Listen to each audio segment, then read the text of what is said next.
Qual a diferença entre espiritismo, umbanda e candomblé? Essa é uma dúvida que surge com muita frequência, porque todos são grupos de trabalho que se comunicam com a espiritualidade. Mas há importantes diferenças entre eles, que não podemos descartar. O candomblé é uma religião derivada do animismo africano, onde se cultuam os orixás, voduns e niquicis, dependendo da nação. Cada uma tinha como base o culto a um único orixá.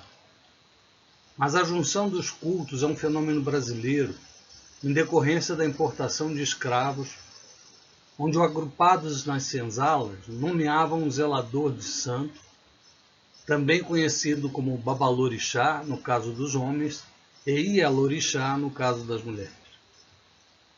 O candomblé considera os orixás e deuses como sendo mais puros e de energia mais primordial, e que desse modo não podem ser maculados pela energia dos espíritos que viveram na Terra.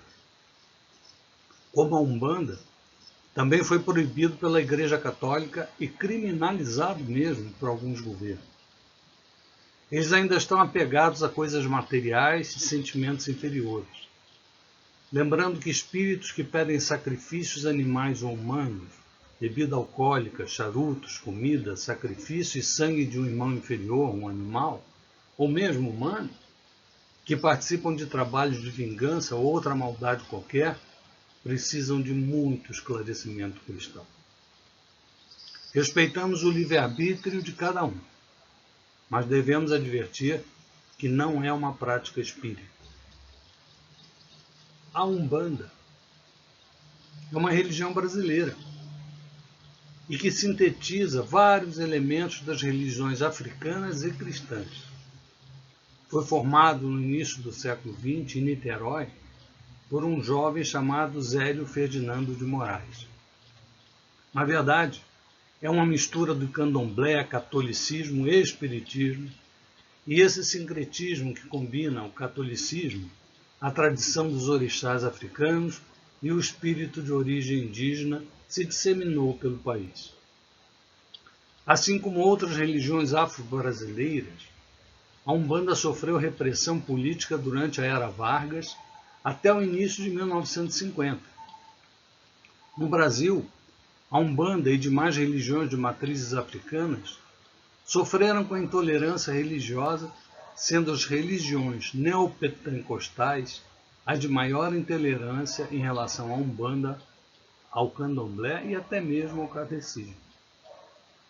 A Umbanda não se presta a nenhuma prática negativa, nem de amarração, nem de pedido fútil. Na Umbanda encontramos fundamentos, liturgias, ritos, organizações de hierarquias, concepções e sistemas de crenças próprios, que diferem radicalmente do espiritismo. Então, Umbanda e Candomblé não são práticas espíritas e sim espiritualistas. Elas não derivam do espiritismo, embora algumas utilizem alguns livros da doutrina espírita.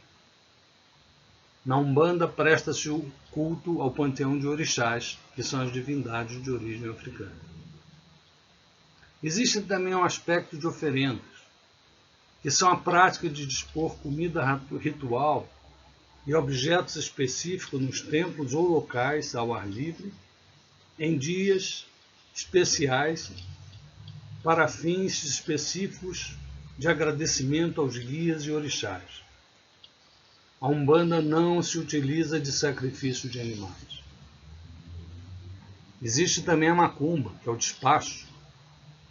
É uma designação genérica dada a vários cultos sincréticos praticados comumente no Brasil e fortemente influenciados, sem fazer parte, por religiões como ocultismo, candomblé e cultos ameríndios.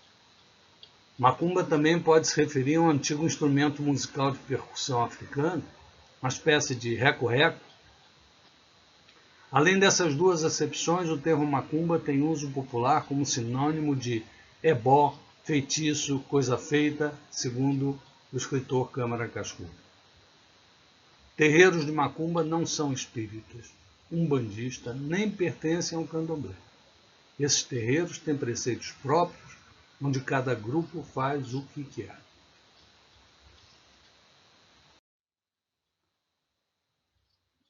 Vamos resumir os princípios básicos do Espiritismo em 5 tópicos: a crença em Deus, a imortalidade da alma, a reencarnação, a pluralidade dos mundos habitados e a comunicabilidade dos espíritos.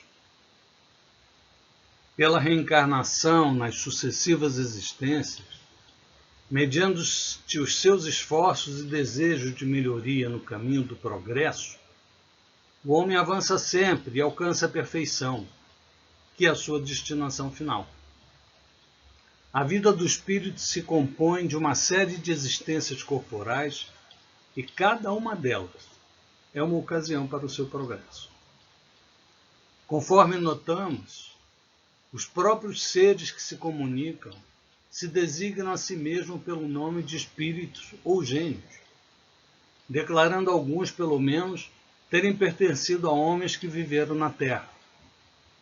Eles compõem o mundo espiritual, como nós constituímos o mundo corporal durante a vida terrena. E finalizando a exposição de hoje, nós vamos resumir em poucas palavras os pontos principais da doutrina espírita. Primeiro ponto: Deus é eterno, imutável, imaterial, único, onipotente, soberanamente justo e bom. O mundo espírita é o mundo normal, primitivo, eterno, pré-existente e sobrevivente a tudo. O mundo corporal é secundário. Poderia até deixar de existir ou não ter jamais existido, sem que por isso se alterasse a essência do mundo espírita. Entre as diferentes espécies de seres corpóreos, Deus escolheu a espécie humana para a encarnação dos espíritos que chegaram a certo grau de desenvolvimento, dando-lhe superioridade moral e intelectual sobre as outras espécies. A alma é um espírito encarnado, sendo o corpo apenas o seu envoltório. Há no homem 3 coisas. 1. O corpo ou ser material análogo aos animais e animado pelo mesmo princípio vital. 2. A alma ou ser imaterial, que é o espírito encarnado no corpo. E 3. O laço que prende a alma ao corpo, princípio intermediário entre a matéria e o espírito. Este laço ou perispírito, que prende o corpo ao espírito, é uma espécie de envoltório semimaterial. A morte é a destruição somente do invólucro mais grosseiro, que é o corpo. A encarnação dos espíritos se dá sempre na espécie humana. Seria erro acreditar-se que a alma ou o espírito possa encarnar no corpo de um animal. As diferenças existentes corpóreas do espírito são sempre progressivas, nunca regressivas. Mas a rapidez do seu progresso depende dos esforços que faça para chegar à perfeição. As qualidades da alma são as do espírito, que está encarnado em nós. Assim, o homem de bem é a encarnação de um bom espírito e o homem perverso a de um espírito impuro. O espírito encarnado se acha sob influência da matéria. O homem que vence esta influência, pela elevação e depuração de sua alma, se aproxima dos bons espíritos em cuja companhia um dia estará. Aquele que se deixa dominar pelas más paixões e põe todas as suas alegrias nas satisfações dos apetites grosseiros, se aproxima dos espíritos impuros, dando preponderância à sua natureza animal. Os espíritos encarnados habitam os diferentes globos do universo. Os não encarnados, ou errantes, não ocupam uma região determinada e circunscrita. Estão por toda parte, no espaço e ao nosso lado, vendo-nos e muito junto a nós. Os espíritos exercem incessante ação sobre o mundo moral e mesmo sobre o mundo físico. Atuam sobre a matéria e sobre o pensamento e constituem uma das potências da natureza, causa eficiente de uma multidão de fenômenos até então inexplicados ou mal explicados e que não encontram explicação racional senão no Espiritismo. Os Espiritismos são atraídos na razão da simpatia que lhes inspire a natureza moral do meio que os evoca. Os espíritos superiores se comprazem nas reuniões sérias que predominam o amor do bem e o desejo sincero, por parte do que as compõe, de se instruírem e melhorar. A presença deles afasta os espíritos inferiores, que inversamente encontram livre acesso e podem obrar com toda a liberdade entre pessoas frívolas ou impedidas unicamente pela curiosidade e onde quer que existem maus instintos. A moral dos espíritos superiores se resume, como a do Cristo, nesta máxima evangélica: fazer aos outros o que queríamos que os outros nos fizessem. Isso é, fazer o bem e não o mal. Neste princípio, encontra o homem uma regra universal de proceder, mesmo para suas ações menores. Ensinam que o egoísmo, o orgulho, a sensualidade são paixões que nos aproximam da natureza animal, prendendo-nos à matéria. Que o homem que já está nesse mundo se desliga da matéria, desprezando as futilidades mundanas e amando o próximo, se avizinha da natureza espiritual.